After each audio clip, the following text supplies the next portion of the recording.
ولو أن أهل القرى آمنوا واتقوا لفتحنا عليهم بركات من السماء والأرض ولكن كذبوا فأخذناهم بما كانوا يكسبون.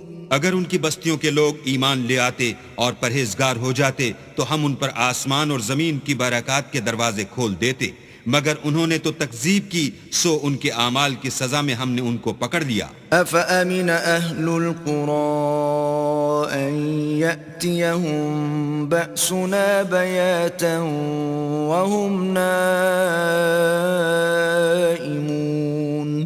کیا بستیوں کے رہنے والے اس سے بے خوف ہیں کہ ان پر ہمارا عذاب رات کو واقع ہو اور وہ بے خبر سو رہے ہوں؟ أَوَأَمِنَ أَهْلُ الْقُرَىٰ أَن يَأْتِيَهُم بَأْسُنَا ضُحًى وَهُمْ يَلْعَبُونَ؟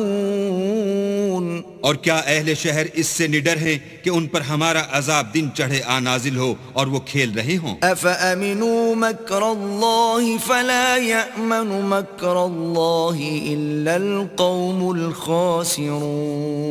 کیا یہ لوگ اللہ کے داؤں کا ڈر نہیں رکھتے؟ سن لو کہ اللہ کے داؤں سے وہی لوگ نڈر ہوتے ہیں جو خسارہ پانے والے ہیں۔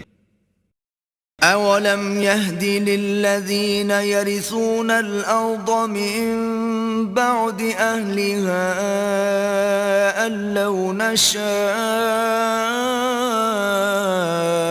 أَصَبْنَاهُم بِذُنُوبِهِمْ وَنَطْبَعُ عَلَى قُلُوبِهِمْ فَهُمْ لَا يَسْمَعُونَ۔ کیا ان لوگوں کو جو اہل زمین کے مر جانے کے بعد زمین کے مالک ہوتے ہیں، یہ امر موجب ہدایت نہیں ہوا کہ اگر ہم چاہیں تو ان کے گناہوں کے سبب ان پر مصیبت ڈال دیں اور ان کے دلوں پر مہر لگا دیں کہ کچھ سن ہی نہ سکیں؟